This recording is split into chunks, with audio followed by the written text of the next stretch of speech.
హల్లెలూయా. పరిశుద్ధాత్మ దేవుని గురించి అపోస్తుల కార్యములు 2వ అధ్యాయం 2, 3, 4 వచనాల్లో మనతో ఎంతగానో క్లియర్గా మాట్లాడుతూ ఉన్నాడు పరిశుద్ధాత్మ.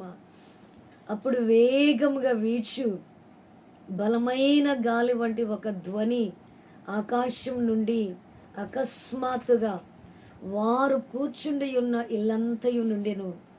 మరియు అగ్ని జ్వాలల వంటి నాలుకలు విభాగింపబడినట్లుగా వారికి కనబడి వారిలో ఒక్కొక్కరి మీద వ్రాలగా అందరు పరిశుద్ధాత్మతో నిండిన వారై ఆ ఆత్మ వారికి వాక్శక్తి అనుగ్రహించిన కొలది అన్య భాషలతో మాట్లాడసాగరి.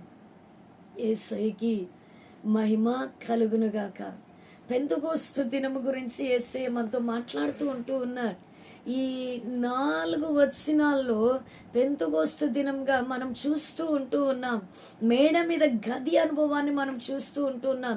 120 మంది శిష్యుల మీదకి దిగి వచ్చినటువంటి ఆత్మను మనము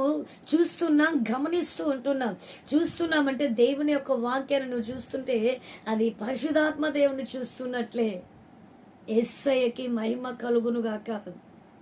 120 మంది ఆ మేడ మీద కూర్చొని వాళ్ళు ప్రార్థన చేస్తూ ఉన్నారంట. ప్రార్థన చేస్తూ ఉన్నప్పుడు బలమైన గాలి వేగంగా వారి మీదకి వీచిందంటండి. హల్లెలూయా. ఈరోజు ఈ వాక్యం చూస్తున్న నీతో పరిశుద్ధాత్మ మాట్లాడుతూ ఉన్నాడు. నీకున్న సమస్యలు, నీకున్న శ్రమలు, నీకున్న కష్టాలు, నీకున్న ఇరుకులు, నీకున్న బాధలు అన్నీ కూడా ఆ బలమైన గాలి నీ మీదకి వీచగానే ఆటోమేటిక్గా మాయమైపోతాయి అవి. యేసు ప్రభుల వారికి మహిమ కలుగునుగాక. ఎందుకో తెలుసా, బలమైన గాలి మనం చూస్తూ ఉంటాం.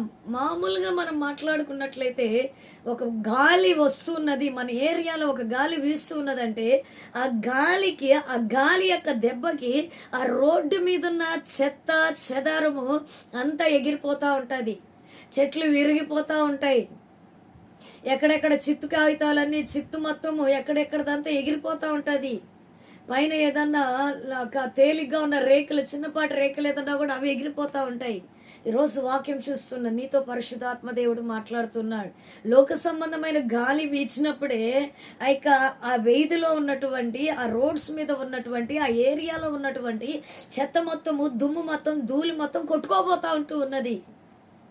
పరిశుద్ధాత్మ దేవుడే వేగముగా బల్లముగా నీ మీద వీచినప్పుడు, నీ జీవితంలోకి వచ్చినప్పుడు, నీ బ్రతుకులోకి వచ్చినప్పుడు, నీ జీవితంలో ఉన్న ప్రతి చెత్త కొట్టివేయబడద్దండి.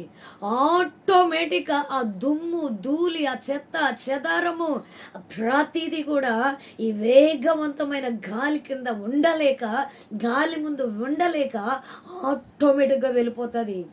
ఈరోజు ఈ వాక్యం చూస్తున్న నీతో పరిశుద్ధాత్మ మాట్లాడుతూ ఉంటున్నాడు. ఆయన వేగంగా వీచే గాలి వంటి పరిశుద్ధాత్మ దేవుడు అయి ఉంటున్నాడండి. నీ జీవితంలో ఆయన వేగంగా, తొందరగా, త్వరగా కార్యం చేయడానికి ఇష్టపడుతూ ఉన్నాడు. మనం అనుకుంటూ ఉంటాం, యేసయ్యకి నా ప్రార్థన వినబడట్లేదేమో, యేసయ్యకి నా ప్రార్థన కనబడట్లేదేమో, నేను ఇన్ని శ్రమలు పడుతున్నాను కదా, నేను ఇన్ని కష్టాలు పడుతున్నాను కదా, నా కుటుంబాన్ని నేను పోషించుకోలేకపోతున్నాను, నా పిల్లలకి ఫీజులు కట్టుకోలేకపోతుంటున్నాను, నేను అప్పులు కట్టలేకపోతుంటున్నాను, వడ్డీలు కట్టలేకపోతుంటున్నాను, నేను క్రమంగా యేసయ్య మందిరానికి వెళ్తున్నాను, నేను అన్ని దేవతలను ఆరాధించట్లేదు కదా, అయినా యేసయ్యకి నేను కనబడుతున్నానా లేదా అనుకుంటూ ఉన్నావేమో, అనుకుంటూ ఈ వాక్యం చూస్తూ ఉన్నావేమో. నీతోనే యేసయ్య మాట్లాడుతున్నాడు.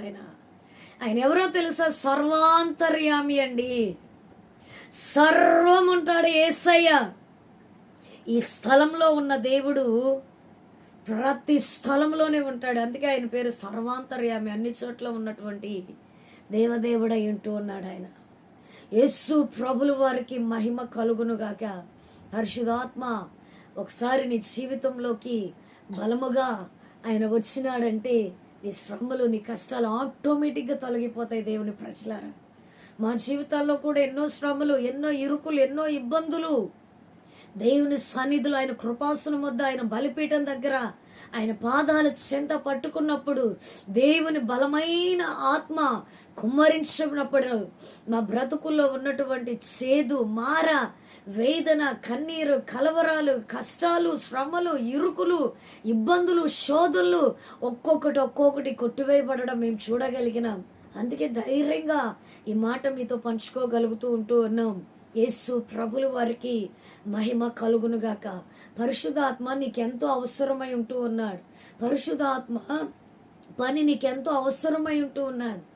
ఆ యొక్క పరిశుద్ధాత్మ దేవుణ్ణి నువ్వు ఆహ్వానించినట్లయితే, పరిశుద్ధాత్మ దేవుణ్ణి నీ జీవితంలోకి నువ్వు స్వీకరించినట్లయితే, పరిశుద్ధాత్మ దేవుణ్ణి నీ బ్రతుకులోనికి నువ్వు పొందుకోవడానికి నువ్వు ఇష్టపడినట్లయితే వేగంగా నీ మీదకి రావడానికి ఆయన ఇష్టపడుతూ ఉన్నాడు.